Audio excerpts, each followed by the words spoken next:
Olá, bem-vindos ao Hematotalks, mais um capítulo, dessa vez sobre mieloma múltiplo, hoje com a presença ilustre do Dr. Breno Guzmão, que é médico hematologista da Beneficência Portuguesa. É um prazer ter aqui, Natália, vocês dois trabalham juntos, mas para mim é um prazer tê-lo e conversar sobre mieloma, né? E eu acho que eu queria conhecer um pouquinho, sei que você trata vários, mas você sei sua inclinação por mieloma também. Eu queria saber, que te motivou a inclinar um pouquinho mais para o mieloma ou não? Qual é o grande norte? E como é a primeira consulta? Um paciente chegou, ele tem um diagnóstico de mieloma. Como é que você lida com essa primeira consulta? E principalmente com o termo, né? Acho que preocupa a grande parte dos pacientes. Eu tenho uma doença incurável. Então, em primeiro lugar, agradecer a vocês pelo convite. É um prazer estar aqui. E é muito interessante a gente falar de gamopatias, de mieloma múltiplo. É uma doença que vem lá de trás, que eu venho trabalhando desde quando eu morava fora. Então, onde eu morava na Espanha e lá é muito forte o assunto do mieloma múltiplo e doenças relacionadas, né, às gamopatias. E então vem surgindo essa paixão. Então, no meu hospital eu ficava muito relacionado com amiloidose também, essas coisas. Então, o amor foi crescendo e hoje em dia me dedico muito tempo da minha rotina ao mieloma múltiplo. Quando a gente fala de como abordar o paciente no doença incurável, realmente, falar de câncer e falar de doença incurável é um desafio. Mas a gente tem que levar para os paralelos e fazer comparações. Os pacientes que têm diabetes, uma doença incurável, sendo mal conduzida, terá efeitos catastróficos na vida do paciente, dado que ela é incurável e ela pode causar danos irreparáveis. Sim. Mas, se você conduz bem e tem acesso a essas drogas, aos remédios, aos cuidados, então você consegue deixar um paciente bem, com qualidade de vida, deixa um paciente bem controlado e com mínimos efeitos colaterais. Então, um pouco de tranquilizar o paciente é uma doença incurável, que você consegue ter uma qualidade de vida para poder seguir adiante. Outra coisa que a gente fala é que ficou bem no outro podcast que eu falei, com a Abralia, etc., é a história do vulcão. Que você sempre fala nas consultas, né, para o paciente. Exatamente. E que eu falo muito para os pacientes essa história do vulcão. Então, o mieloma, quando está em atividade, é um vulcão em atividade.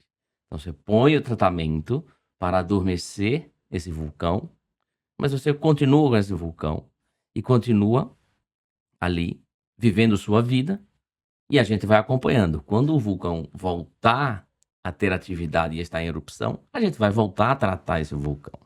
E isso vai em paralelo até com o jeito que a gente vem tratando hoje o mieloma, né? Antigamente a gente tratava e o paciente ficava sem tratamento. Os tratamentos eram finitos. E hoje em dia a tendência, seja na primeira linha, seja nas linhas subsequentes, é sempre fazer um tratamento contínuo. E de uma forma exatamente em paralelo ao vulcão, né? Uma fase ativa com um tratamento mais ativo, e depois uma fase de manutenção com um tratamento às vezes mais brando. Exatamente. E quando você mora perto do vulcão, você não deixa de morar lá e não deixa de seguir a vida. Mesmo em atividade, você tem uns cuidados. E quando ele não está em atividade, você continua morando lá. Então, a gente tem que ensinar os pacientes a conviver, tratar da melhor forma e que ele tenha a melhor forma de vida convivendo com a doença. Então, é um pouco como a gente tenta convencer aos pacientes de que a história não acabou ali. Tem que dar seguimento e vida que segue. E também que as doenças cardiovasculares, como você mesmo falou, diabetes, elas são a principal causa de óbito no Brasil, né? Na verdade, né? Na maioria dos países desenvolvidos. Então, assim, a gente tem muita preocupação com as neoplasias, mas a gente, como você falou, as doenças cardiovasculares, diabetes, hipertensão e todas as outras relacionadas, na verdade, matam muito mais do que as neoplasias. Obviamente que a gente tem diferenças proporcionais e populacionais, mas eu acho que é realmente muito importante a gente falar de controle para não pensar só que é uma sentença, né? Eu acho que essa é uma grande questão. O termo incurável é impactante, mas é incurável como? Né? Você vai ter a doença vai estar controlada, você vai ter qualidade de vida, então vamos continuar. Outra coisa é uma doença que seja rapidamente degenerativa. Então, que o paciente rapidamente vai ficar mal. Aí é outro assunto. Mas, no caso do mieloma, que se a gente tratar bem, ele vai ficar bem, então a gente vai conseguir controlar e vai proporcionar ao paciente uma qualidade de vida ou até recuperar a qualidade de vida que ele tinha previamente. E acho outro ponto importante que quando o paciente faz o diagnóstico, às vezes vem com muitos sintomas, com grandes alterações, impacto renal, alteração óssea, etc. Mas depois, quando a gente está acompanhando já, e eles ficam com esse medo da recidiva, de talvez ter mais alterações, morbidades relacionadas à doença, mas quando a gente está acompanhando, a gente já conhece o paciente, né? A gente conhece o paciente já se conhece mais, ele sabe que às vezes uma dor óssea, ele já vai avisar, não vai esperar, não vai passar em vários médicos até chegar, a gente já conversa, já consegue abordar, ver se está em progressão ou não. Então, a gente consegue promover melhor qualidade de vida dessa forma. Sem dúvida. A Zinga entrou num tema muito importante, que é o trauma ao diagnóstico e o segmento. São duas fases diferentes. Por que o trauma do diagnóstico? Primeiro, o impacto do diagnóstico e segundo, que muitas vezes eles vêm já com sequelas de um diagnóstico tardio. Então, eles têm medo de uma recaída que seja da mesma forma. Só que o nosso papel é explicar que agora você vai ter um segmento muito de perto. Então, com isso, a gente não vai permitir que as recaídas sejam como esse trauma do diagnóstico, da demora de visitas a vários médicos até chegar a essa conclusão. Então, a gente, inclusive, tem o dilema de se vai tratar na recaída biológica ou clínica, ou seja, é totalmente diferente da abordagem do diagnóstico e do início do tratamento, quando às vezes o paciente já vem com alguns problemas mais sérios. E aí a gente ressalta também a importância do conhecimento e o motivo da gente fazer esse podcast, né? Também. É que ainda, apesar da gente conhecer muito sobre mieloma dentro da Hemato, os outros especialistas, os outros médicos, os clínicos, os ortopedistas, muitas vezes tem muita dificuldade em juntar os sintomas todos, né? De anemia, alteração renal, alteração óssea, e encaminhar. Então, por isso o paciente sofre tanto ainda. Então, a importância do conhecimento do tema por outros especialistas, não só nós, né? Porque pra gente é algo muito óbvio e corriqueiro, faz parte do dia a dia. Mas para os outros, para não deixar o paciente sofrer tanto, para poder encaminhar e receber um tratamento adequado. Não, sem dúvida. Como a gente trabalha em ilhas de excelência, é muito mais fácil falar, muito mais fácil manejar e o paciente... Exatamente, quando o paciente já está lá, ele já está dentro de um entorno que aquilo tudo funciona. Outra coisa é, dentro do Brasil, existem muitos Brasil, né? E aí tem as dificuldades, seja no público, seja no privado, de acesso, não acesso ao remédio, digo de acesso a ele estar no UBS e chegar a uma consulta de um especialista, dentro de uma unidade de regiões menos favorecidas, que não tem centros com especialistas. Então, tudo isso faz com que o paciente possa ter esse risco de chegar com a doença mais avançada. E isso já está demonstrado que o Brasil tem esse problema de atraso no diagnóstico e começar um tratamento em fases mais avançadas, em estadiamentos mais avançados, né? Bom, Breno, aí a gente sabe que nos últimos anos, mieloma foi uma das doenças que mais ficou com holofote em cima, né? Que teve mais ganhos de estudos clínicos, mais estudos chegando no Brasil, inclusive, né? A gente consegue participar de vários estudos de mieloma. E novas formas de tratamento. Então, eu queria que você falasse um pouco sobre a primeira linha do tratamento. O que tem de diferença, combinações triplas, combinações quádruplas, o que a gente ganhou nesses últimos anos. E acho que mais do que isso também contar um pouco do começo, do meio e agora do futuro, né? Como é que a gente começou a tratar mieloma e como é que a gente está hoje em dia. O começo do tratamento do mieloma é muito legal. Primeiro começou com sanguessuga. Sério? Eu não sabia dessa. Exatamente. Primeiro o sanguessuga que ele tirava o sangue com a teoria de que tinha que tirar as células ruins. Legal. Né? Depois o primeiro clinical trial, primeiro estudo clínico de verdade para o mieloma, foi com a droga da Merck, que ele chamava uretano. Tá? E essa é uma aula que eu vi com o Dr. Bladet, que ele conta a história do tratamento, que é muito engraçada. E então ele foi comparado com placebo, isso foi em 1958, por aí. E aí, salvo engano, foi nessa data. E aí o uretano foi testado contra o placebo e o placebo ganhou. Ou seja, o primeiro estudo clínico foi negativo. Engraçado que o placebo era Coca-Cola. Era xarope de Coca-Cola. Agora eu não vou mais poder falar para os pacientes não tomarem Coca-Cola, Já né? ia falar isso, que eu sou a que advogo menos Coca-Cola na vida. Não, então, isso, brincadeiras à parte, mas foi sério, foi de verdade. E depois, o primeiro tratamento que chegou depois foi o Melfalano. Melfalano, prednisona, isso até hoje se SUS, utiliza. né? A gente tem praticamente. Não, e no final, quando você esgota todas as possibilidades, na vida todo mundo vai receber um pouco de Melfalano, na vida do mieloma. Que seja no transplante. Seja no transplante, seja lá no final, para controle, é uma droga muito útil, muito importante. Ele não vai deixar de existir. E aí foram evoluindo com a aparição de novas drogas, com imunomoduladores, com a talidomida. Depois chegou uma grande revolução, que foram inibidores do proteossoma, quando chegou o bortezomib para tratar o mieloma, lá pelos anos 2005, por aí. Depois chegou a lenalidomida, como uma segunda geração de imunomoduladores. Aí, a partir daí, foi avançando. Hoje temos um arsenal terapêutico que eu acredito que nenhuma outra patologia tenha, tá?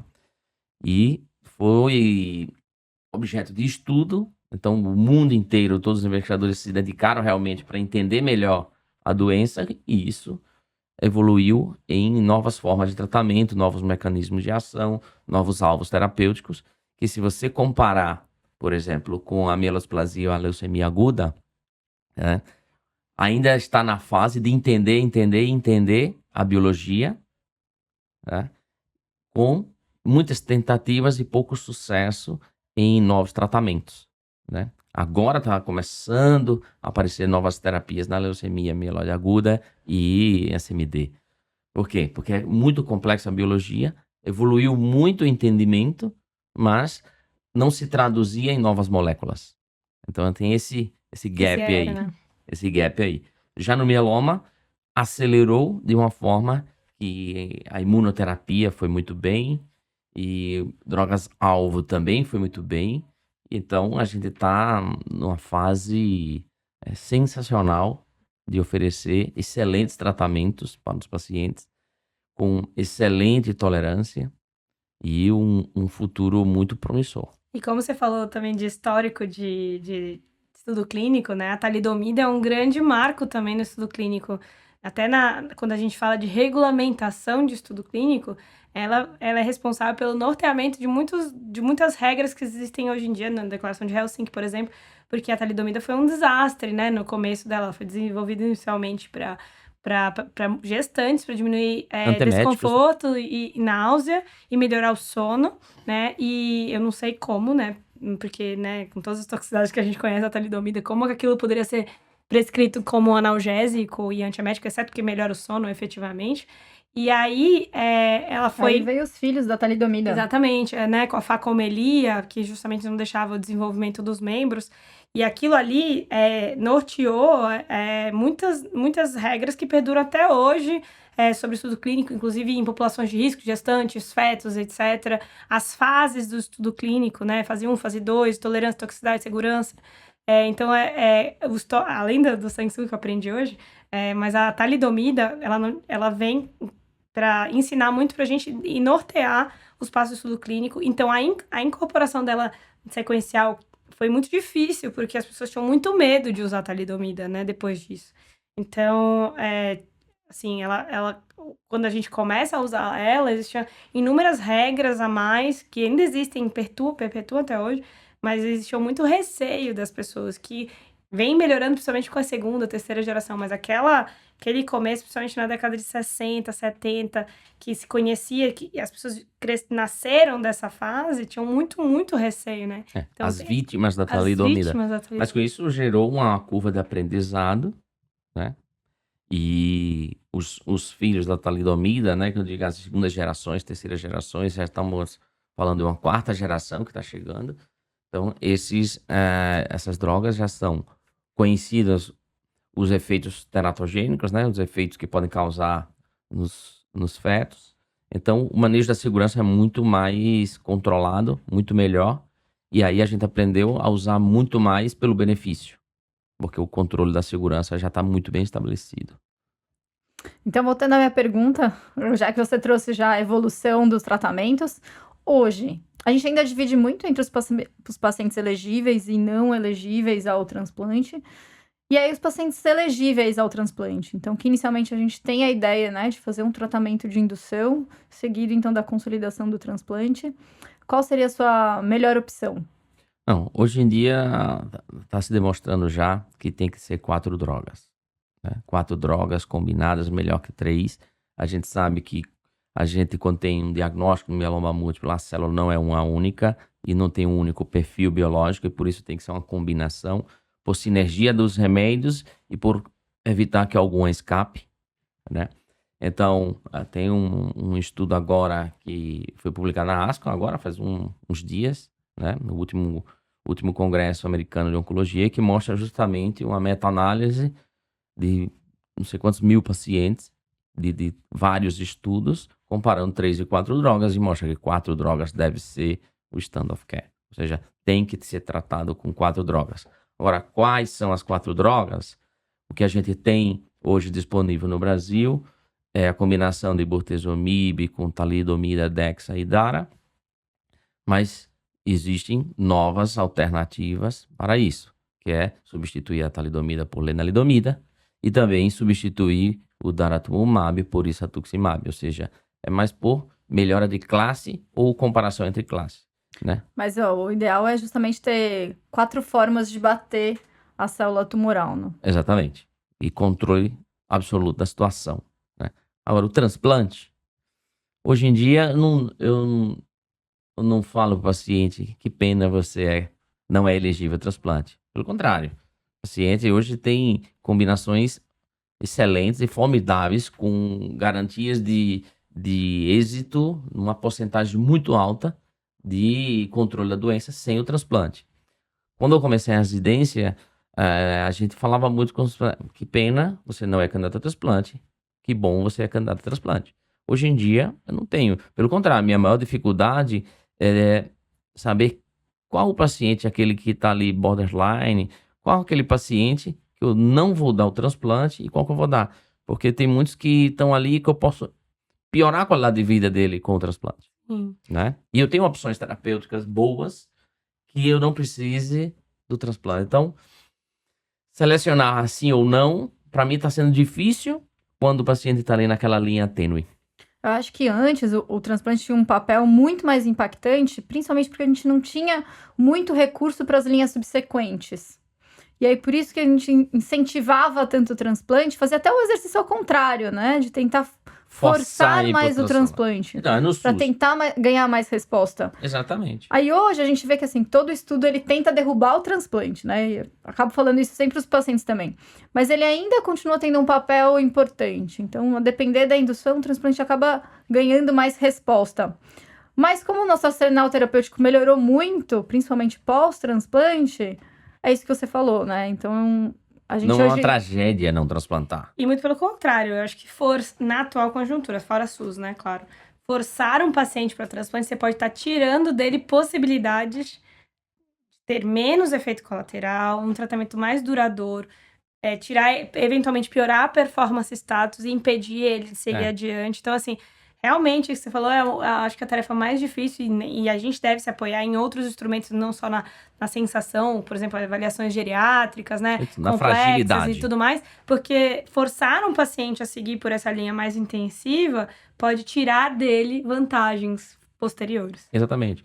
É cuidar da fragilidade, em que qualquer tratamento pode deixar o paciente com a pior qualidade de vida.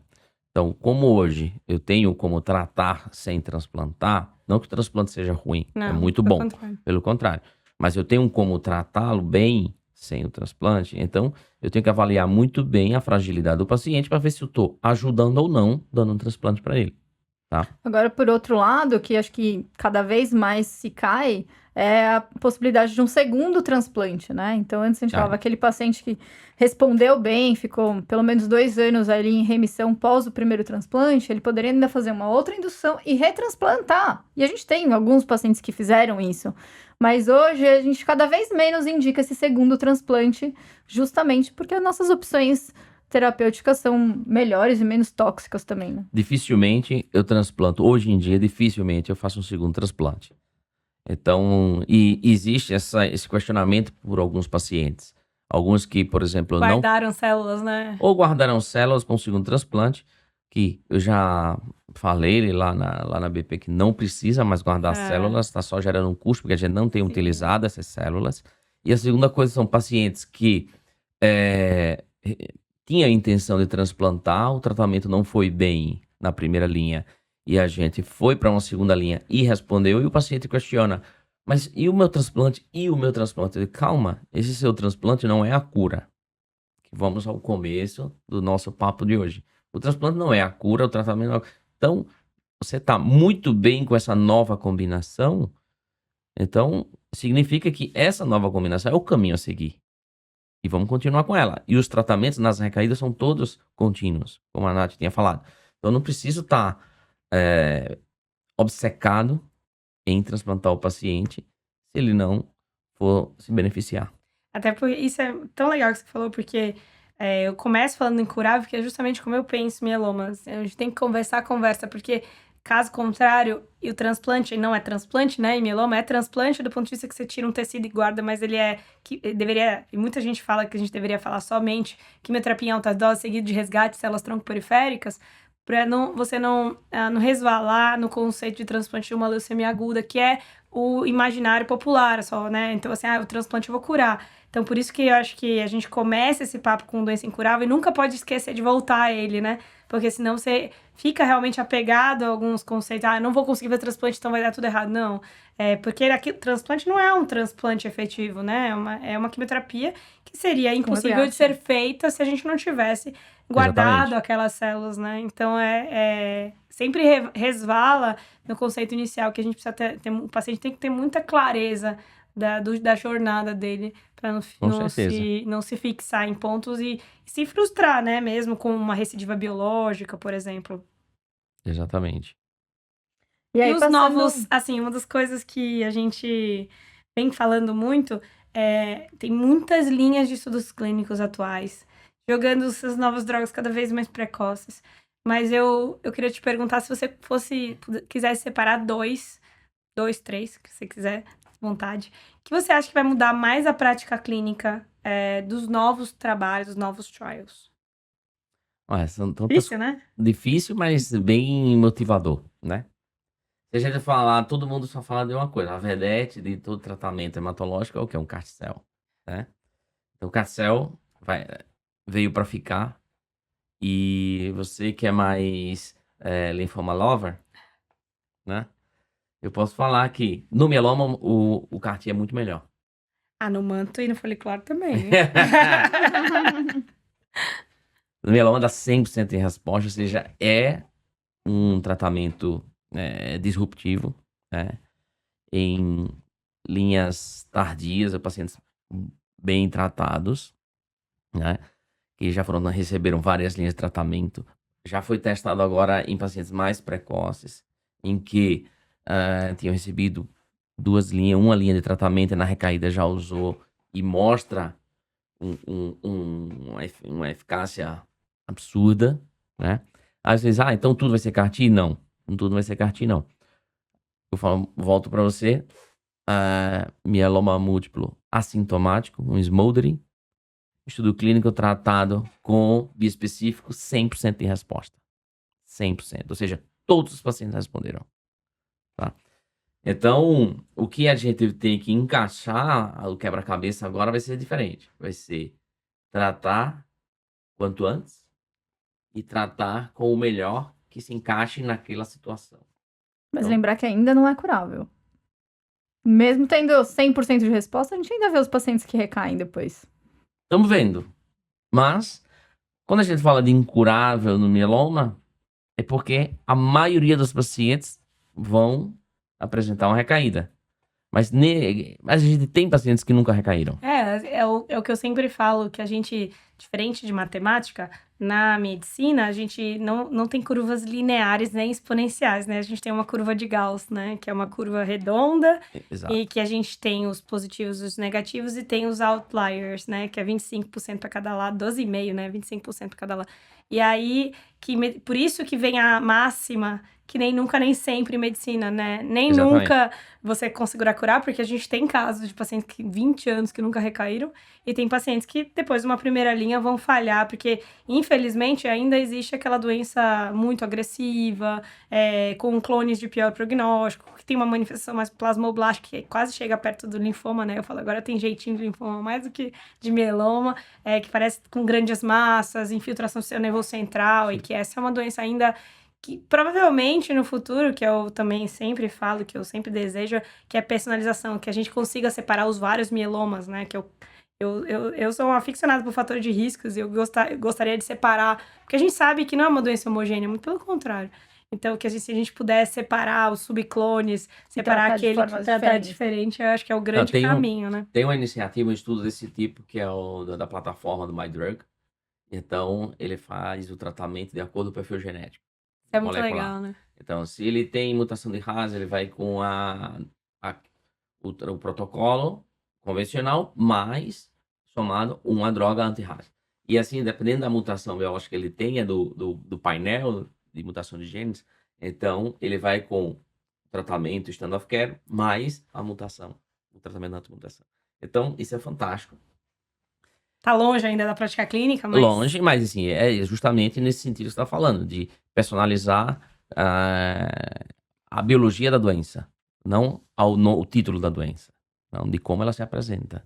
Mas aí eu trago um desafio também, porque uma das coisas que me surpreendeu, assim, eu estou envolvida nos estudos clínicos de bispecífico, principalmente linfoma, mas tem alguns pacientes também no Cartitude 6, que eu tenho oportunidade, que eu sigo especificamente, e o que me chamou muita atenção nessa nova era que a gente está de T-cell engagers e modificar a resposta imune do próprio indivíduo, os novos eventos adversos. Assim, a gente está aprendendo também a lidar de forma diferente com o efeito colateral, porque antes a gente tinha drogas clássicas que destruíam, assim, agiam basicamente no ciclo celular, na divisão celular, na multiplicação, na nutrição celular, era destruição celular pura e exclusiva. E agora a gente tá mudando o cenário. Então, uma das coisas que me chamou muita atenção é a quantidade de infecção, né? Então, a gente sabe que mieloma é um paciente que infecta pra caramba, infecta muito, sofre muito de infecção, especialmente no início. Então, a gente tem visto, por exemplo, só uma título de curiosidade, a gente teve 2 reativações de tuberculose. Então, porque a gente viu um Brasil diferente dos outros países também,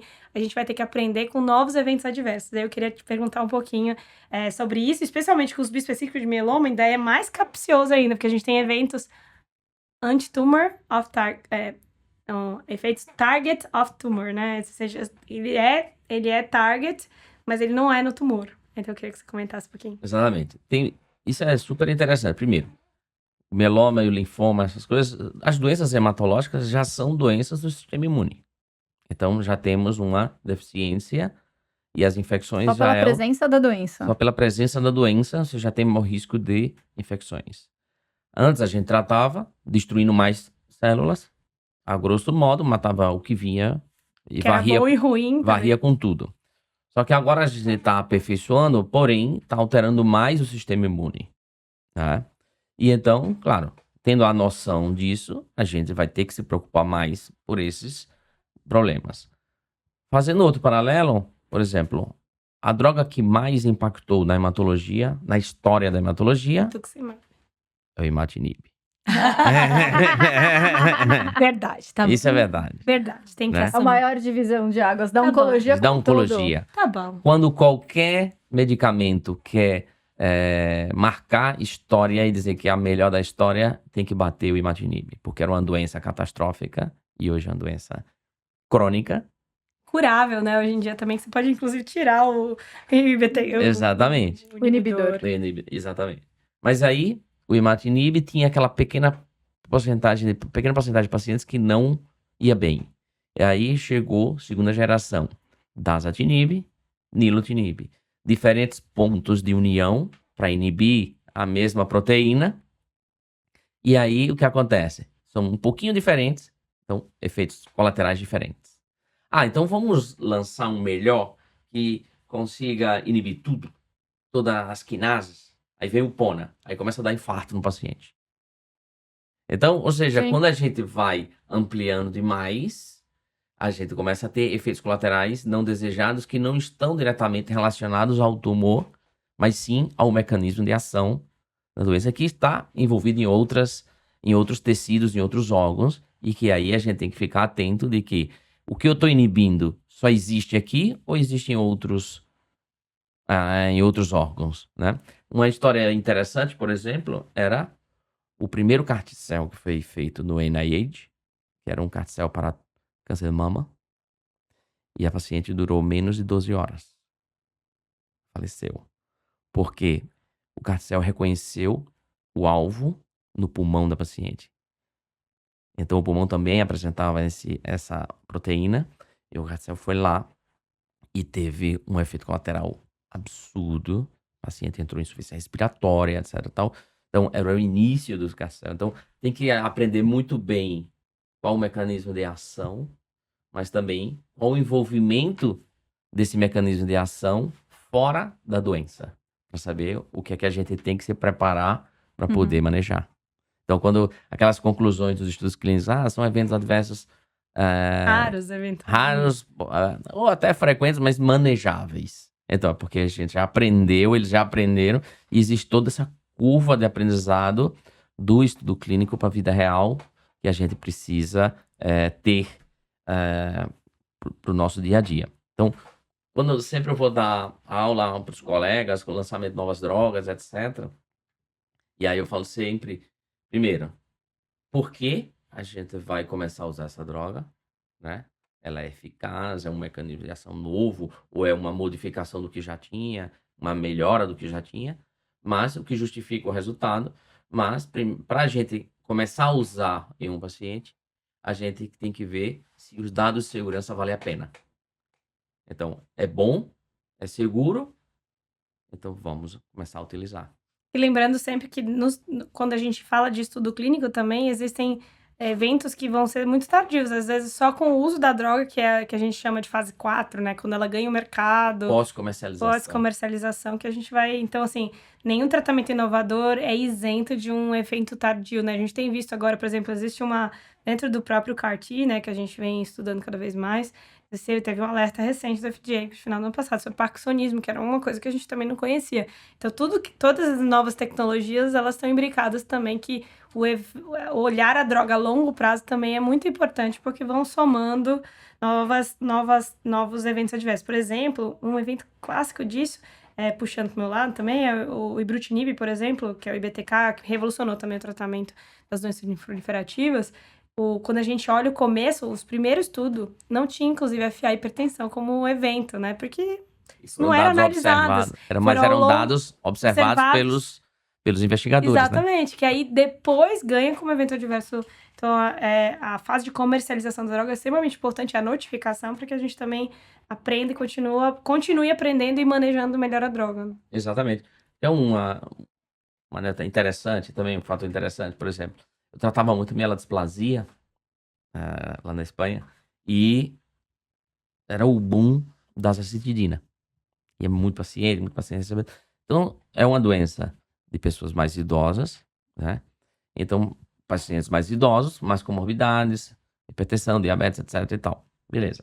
Então, a gente começa a usar de uma forma bem maciça, né, nos pacientes, porque era uma doença que era carente de tratamento. Sim, até hoje, né, também. E em leucemias agudas, em pacientes mais frágeis que não iam receber quimioterapia. Beleza. Começamos a usar a azacitidina ou decitabina, e eu começava a ver que os pacientes bem hipertensos começavam a ficar hipotensos na semana do tratamento, e depois começava a controlar a hipertensão do paciente. E aí eu começava a reduzir, às vezes eu tirava antihipertensivo do paciente. Isso porque então eu começar a olhar por que está acontecendo isso. E as enfermeiras que cuidavam dos pacientes ficavam alertas, ficavam angustiadas, porque será que o paciente não está tendo infecção, está chocando, etc e tal. E na verdade, é que a hipometilação também faz parte do controle da hipertensão arterial. É uma via de estudo da nefrologia para controle de hipertensão arterial. Então, realmente, a gente tem que aprender um pouco disso aí, quando vai começar a utilizar uma nova classe terapêutica, saber o que é aquilo e estudar um pouquinho o mecanismo de ação para saber o que é que a gente pode esperar de alterações. Bom, mas então voltando para os bispecíficos e seus eventos adversos. Hoje a gente tem basicamente 2 alvos, né, para os bispecíficos, os inibidores, os anti-BCMA e o anti-GPRC5D.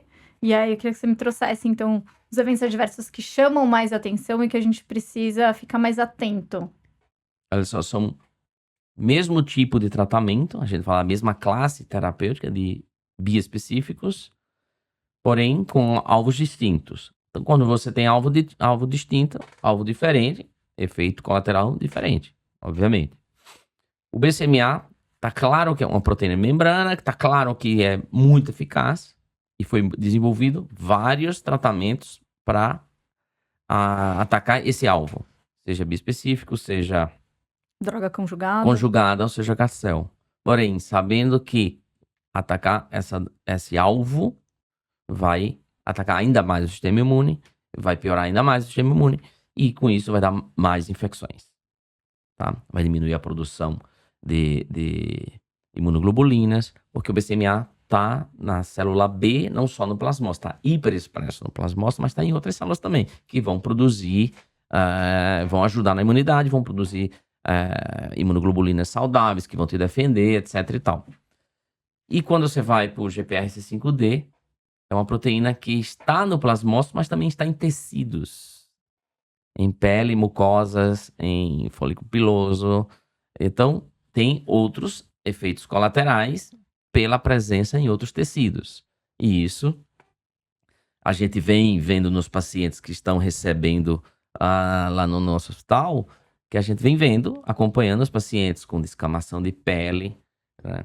Com Alteração do paladar. alteração do paladar, alteração, descamação As de unhas também, mucosa, né? unhas, mucosas e pele. Chega um momento que ele estabiliza e vai.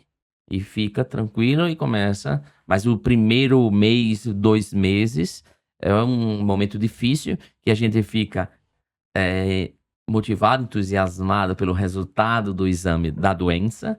E o paciente fica motivado 50-50, porque realmente o primeiro mês, os primeiros 2 meses, ele tem uma alteração do paladar, que ele emagrece, ele perde 10% do peso, né, do seu peso. E também as unhas e a pele Impacta em qualidade de vida, né, um no pouco dia a na dia. qualidade de vida. Depois estabiliza e ele consegue ficar bem. Isso é interessante porque gera também uma área de atuação para as outras especialidades que a gente precisa se apoiar, né? Cada vez ser mais multidisciplinar. Então, a estomatologia, né? Os dentistas, para apoiar a dermatologia, né? A gente faz... Precisa caminhar junto. Eu trabalho junto nos linfomas cutâneos com dermato, então eles montaram um ambulatório só de reação também. Eles têm muito por causa da oncologia sólida, e aí eles englobaram também para tentar tratar melhor eles têm muito por causa do melanoma, né? Exato. Por causa de algumas platinas, do vemurafenib também, que fez...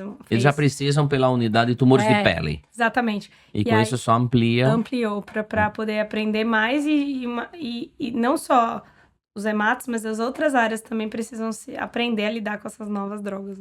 E a gente também tem os eventos que são relacionados à classe, né? Então aí não são relacionados ao alvo terapêutico, mas sim por ser um bispecífico e justamente por utilizar o nosso sistema imune para combater. E aí isso vai servir no mieloma, como também serve nas doenças linfoproliferativas, né? Então as questões tipo CRS, né? A síndrome de liberação de citocina, o ICANS. Então por isso a gente também precisa, indo no mesmo caminho de multidisciplinaridade, também ter todo o resto envolvido, né? Seja a enfermagem para identificar os eventos adversos, a neuro, por exemplo, no ICANS, ou mesmo a unidade de terapia intensiva para manejar esses sintomas. A gente precisa, principalmente no início, né? Acho que mais no início, depois realmente acaba caindo muito a incidência desses eventos adversos, mas no início do tratamento a gente precisa de uma estrutura mais robusta para tratar. Mas essa curva de aprendizado vem de sempre. A relação hematologista mieloma e nefrologista. É muito próximo. É muito próxima. Hematologia e infectologia é a mesma Muito. coisa. Então, isso a gente vai vendo na longa da jornada da nossa especialidade. E quem vem se aproximando cada vez mais, ultimamente, é a cardiologia Sim. né? Com essa área de cardio-oncologia, porque tem muitos remédios tem novos remédios, novas classes terapêuticas com eventos adversos cardiológicos, né? Como os IBTKs, etc. Então, deu um boom aí dessa interface entre as duas especialidades. E a pergunta nota 1000 aí que eu queria deixar era assim, como você vê tratamento, se você pudesse se teletransportar para daqui a 10 anos? Como você acredita que a gente vai estar tratando mieloma? E se você acha que a gente vai bypassar a minha primeira pergunta do curável? Olha só, Vamos guardar depois esse vídeo pro futuro. Fazer um de volta para o futuro. exatamente, vai ter que... Vai ser O difícil, que eu né? falar agora, você vai ter que colocar no ar daqui 10 anos, tá? Esse é o nosso compromisso. Então, a gente vai tratar com essas novas classes no início, provavelmente na fase assintomática, né? A gente vai ter que mostrar esse benefício de tratar Precocemente. bem precocemente, né? Quando se trata precocemente, é com essa intenção curativa mesmo, tá? Mas vai ter que ser demonstrado. Mas eu acredito que a gente vai curar muitos pacientes daqui a 10 anos. E acho que a gente vai aprender a tratar de forma diferente também, né?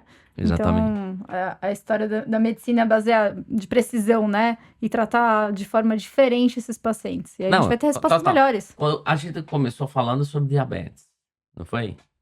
E muitas vezes você vê em consulta o paciente e fala assim, você é hipertenso? Não, eu tomo remédio e eu tô bem. É verdade. Então ele já se considera que não é hipertenso porque ele toma o remédio e tá bem. Então, você tem alguma doença hematológica? Você tem mieloma. Não, eu tô bem, eu tomo tratamento, não tenho mais. Entendi. É verdade. Verdade. Tanto que mudou isso e mudou também outras doenças, como o HIV. Sim, o HIV é uma revolução, né? Exatamente. E assim, acho que talvez a gente tenha diferentes interpretações do que é cura, né? Então você pode ter cura e não tomar mais nada, não ter nenhuma intervenção, como você pode ter a doença e ela tá indetectável por você estar fazendo um tratamento e ela tá curada. Então ela não tem manifestação. Para vocês, qual a diferença de estar curado e estar em remissão? Profundidade de resposta. Ou durabilidade da profundidade de resposta, serve? Quanto tempo essa doença vai ficar efetivamente? Se ela vai voltar, ela não tá curada. O paciente que está em remissão completa com doença indetectável por qualquer técnica que você tenha mais moderna no mundo. Pronto, acabou. Ele não tem doença. Qual a diferença para você de remissão e cura? A duração dessa remissão que transporta. Eu acho que é o receio de voltar à erupção do vulcão. Então, ou a necessidade dele estar recebendo um tratamento para que não volte. Sim. Mas os dois pacientes estão possivelmente curados, só que a gente não tem dados. É uma forma de interpretar o que é cura. Exatamente. Então, se o paciente está curado, mas recebe um tratamento ainda contínuo para evitar que volte a doença, ele tá em remissão, mas precisa de receber aquilo ainda. Mas ele pode estar com a qualidade de vida igual um paciente que não recebe nada. Verdade. E você, assim, contrapondo isso dos 10 anos para frente, se eu fizer a estimativa inversa, há 10 anos atrás, quando você se lembra 10 anos atrás, você se imaginaria hoje em dia? Há 10 anos era muito diferente. Isso é interessante, né? Porque se a gente olhar 10 anos atrás, e olha que a gente evoluiu muito rápido, né? Assim, especialmente nos últimos 5 anos. Mas se a gente olha lá para trás, até no começo, né? Tem um livro clássico de oncologia, que é o Imperador de Todos os Males, como a gente tratava, era inimaginável onde a gente está, né? Não sei se vai ser imaginável o que a gente vai ter lá na frente, mas era inimaginável. Há 10 anos atrás a gente pensar o que a gente está fazendo hoje em dia. Em 2017, eu estava no Memório, e eu falo isso sempre. 2017 eu estava no Memório e aí eu assisti às aulas pivotais dos CAR-Ts. E aí fala assim, você acha que isso chega no Brasil? Eu falei, imagina. Transportar a célula de lá pra cá, de cá pra lá, não, isso nunca vai existir. A Anvisa nunca vai deixar. Então, o grau de evolução e novos desafios é enorme, né? Mas há 10 anos atrás a gente não imaginava. Hoje em dia tá um pouco mais promissor o que a gente imagina daqui pra frente. Mas lá atrás a gente não conseguia imaginar o que a gente vive hoje em dia. Exatamente. E você falou um tópico importante, que a Anvisa não vai permitir. Não, agora a gente melhorou ainda mais, Sim. porque agora no último mês foi aprovada a nova lei de pesquisa clínica, que vai acelerar ainda mais, desburocratizou ainda mais, que vai acelerar e vai permitir que a gente tenha mais acesso a estudos clínicos, que cheguem mais estudos clínicos internacionais e que a nossa população vai ter mais acesso. Com isso a gente vai melhorar ainda mais o nosso arsenal terapêutico. Acho que entre tudo que você colocou é exatamente isso. Desde do arsenal que foi crescendo, mas a chegada nele no Brasil que tem sido cada vez mais rápida, as aprovações, como também é realmente a pesquisa clínica, né? Quantos estudos a gente tem hoje em andamento na BP para mieloma múltiplo? E antigamente eram bem menos centros que eram capacitados para os estudos clínicos para o mieloma. Já temos mais estudos abertos no Brasil, muito em todas as patologias.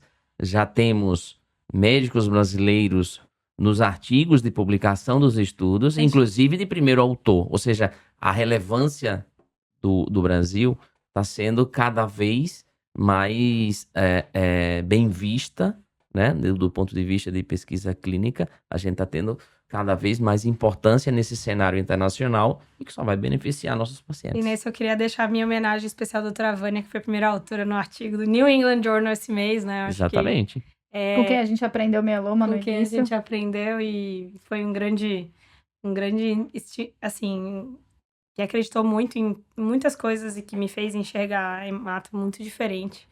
E eu falo sempre isso, já falei isso pra ela pessoalmente, às vezes, que a presença dela, ela garante a nossa possibilidade, né? A possibilidade de estar lá, né? A representatividade. Eu já falei isso algumas vezes pra ela. E ela é uma pessoa de uma geração que participou do tratamento de quando não tinha nada. Então, ela viu Faz parte da história. Ela viu toda a evolução. Então, viu a entrada dos estudos no Brasil. Isso é muito importante. Tá bom. Sendo assim, queria te agradecer, Breno, por essa conversa, por esse café. Foi muito legal o café. Gostei bastante. Espero que tenhamos mais outras discussões, não só de mieloma, mas como das outras gamopatias. E obrigada. Obrigado a vocês pelo convite. Foi um prazer.